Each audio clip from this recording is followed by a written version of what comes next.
Hello, dear friends. What a blessing to be here with you. This is Shane Martin, broadcasting to you from the spiritual side of Richmond in Richmond, Virginia, with the study of the book Courage by several spirit authors through the mediumship of Francisco Xavier.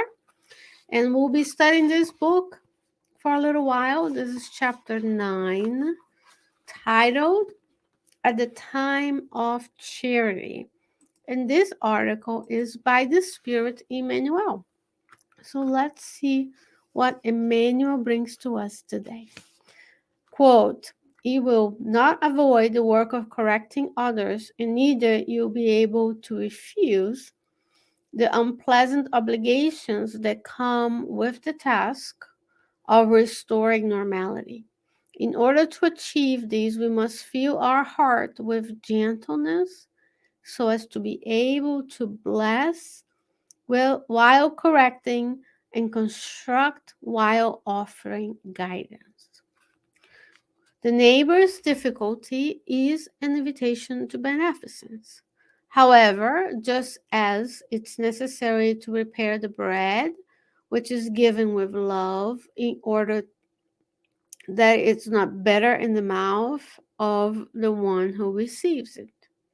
It is also indispensable to temper with mercy the teaching which is administered in a way that clarifying words will not disturb the receiving ear. At the time of charity, do not consider only what our needy brothers and sisters should do, consider also what has not been possible for them to do as of yet. Compare your opportunities with theirs. How many of them went through childhood without eating regularly, and how many of them were brought up while carrying occult illnesses? How many of them have sighed in vain for the joy of literacy, having been enslaved since very young, demanding great sacrifice? How many others grew up in a dark den under the hypnotic influences of vice and crime? How many of them had wished to be good and were forced into delinquency at the exact instance when the wish of being honest was starting to be born in their conscience? How many were suddenly driven into obsessive processes which impelled them towards fatal downfalls? Count your present opportunities. Revise the blessings you enjoy. Enumerate the advantages and treasures of affection that compose your day, and then help those less fortunate than you along the pathway of life by seeking to raise them up to your own level of comfort and understanding. At the time of charity, forget human contradictions and always help, but never forgetting to clarify reason with the light of eternal love, even when the truth demands the carrying out of difficult responsibilities, similar to painful tasks of a surgery. Unquote. By the Spirit Emmanuel. It's an amazing chapter because we're just the tail end of the pandemic, of being awakened to the needs of others in a different way, to being always connected and knowing what's happening everywhere, bombarded with negative news, which is that's what's being presented. We have to be careful to curate a life of goodness and a life of service anywhere you go on the earth, even if it's the wealthiest place in terms of physical, material wealth. There is suffering. There may not be need, lack of bread, lack of literacy, lack of education. They may be cruising around in yachts. There's some suffering.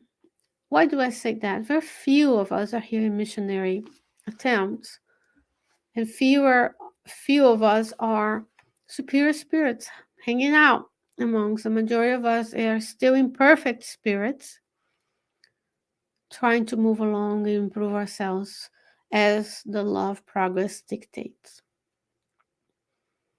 This is a world of trials and expiation. So there is need for charity everywhere you go. And here in this chapter, Emmanuel is reminding us what to do while we are out serving or wishing to serve others.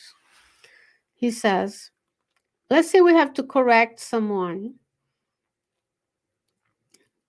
or intervene in a situation. He says, fill your heart with gentleness as to be able to bless while correcting, construct while offering guidance. Or he goes for, he says, your neighbor's difficulty is an invitation to beneficence. But as much as you prepare the bread so that the bread's not bitter to those who receive the bread, he says it's indispensable to temper with mercy the teaching that it administers so we don't disturb the receiving ones, because sometimes we want to correct, we're harsh, we don't have the right time, we just don't do good, we disturb the receiving ear, we're too people not ready to receive the teaching. So he says we have to temper with mercy the teaching in a way the clarifying words does not disturb the receiving ear. So the people are more likely to hear what you're trying to say. The clarifying word can land, if you will, in an open, a more receiving ear.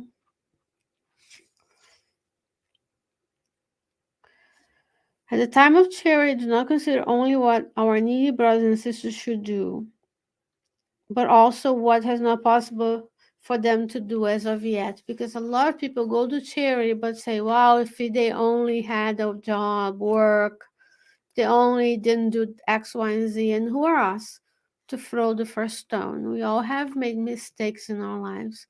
But sometimes those who are in need, they have not had the opportunity that we have. The only reason I can come here to you to speak is because someone taught me to speak and to read and to write,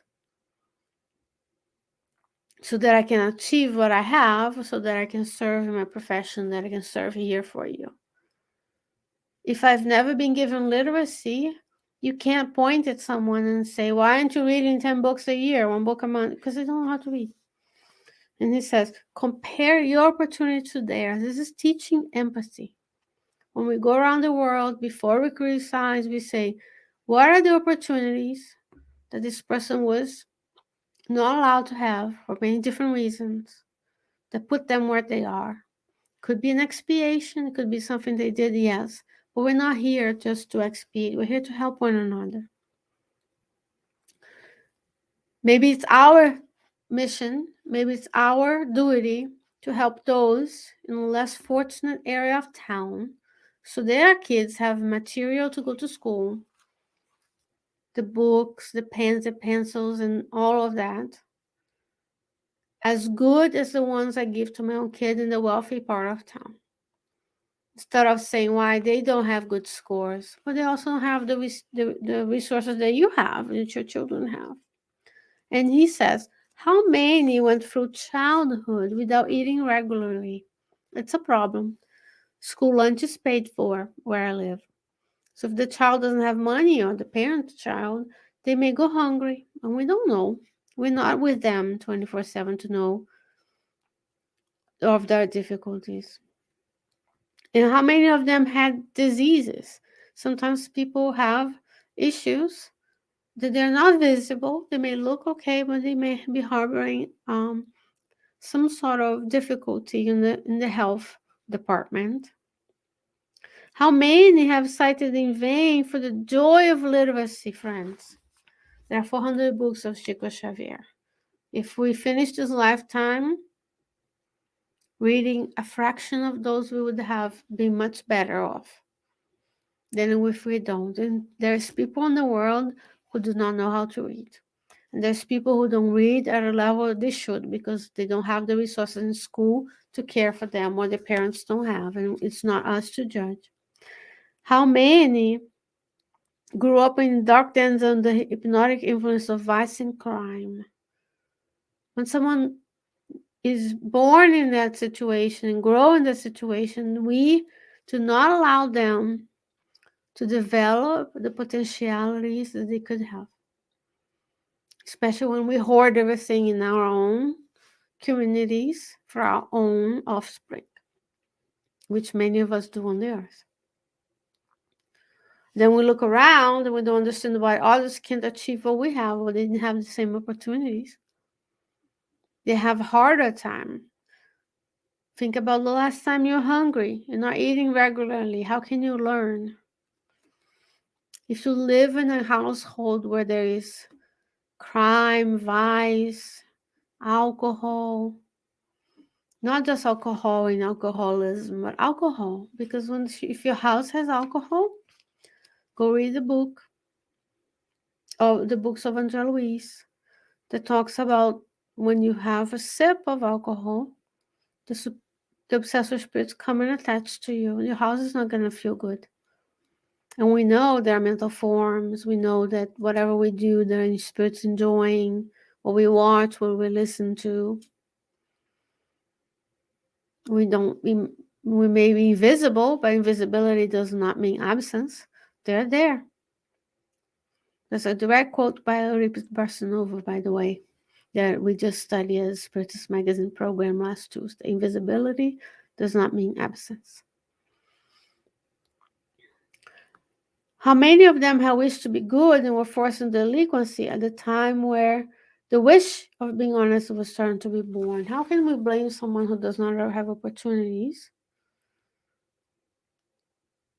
They incur in crime, right? So if they don't have any other way, there's always a way. We should strive to do the good. But if they incurred in that, us pointing it out ain't gonna help. It's not very helpful. But we have to put ourselves in their shoes. If I were in that situation, how would I like to be treated, right? Now, he says, count your present opportunities. Revise the blessings you enjoy. Have a gratitude journal. Enumerate the advantages and treasures of affection that compose your day. And then help those less fortunate than you by raising them up to your own level of comfort and understanding. So we are so blessed. We are here today in a safe moment, enjoying a book while we are alive, or we can read, right? There are places in the earth that don't know of Spiritism. In the spiritual world, when we discarnate, we may not have access to books right away, because there you need merit. As much as here we need it to work and have the resources to build, to grow a tree, harvest, create a book, translate, ship it all the way to America, right? But we can read. And there are places on the earth where people have to memorize the gospel because it's one book for the whole community. So while we are here, we take advantage of those blessings, which is the blessings of the teachings of Spiritism that explain so much, that give us consolation, who teaches us to have that empathetic eye. I look around, I see people are going through difficulties. How I would like to be treated. Do to them what you like them to do unto you. Do I like to be judged? No. Why am I judging? Do I like to be helped? Yes, so go help. We can give up something so others can have a little bit. Right? We are today joyfully enjoying the words of Emmanuel, blessing the sacrifice and the renunciation done by Chico Xavier that allowed us to have all of those works for us to enjoy and study. And it's always an honor to be with you. So I hope that you enjoyed this chapter. Oh, there's a typo there. So it's actually chapter 9, at the time of charity. I hope you enjoyed this chapter. And God willing, I'll be back with you next week with another study of the book Courage by several spirit authors through the mediumship of Francisco Cândido Xavier. Have a blessed day. Have a blessed week. I'll see you soon. Bye bye.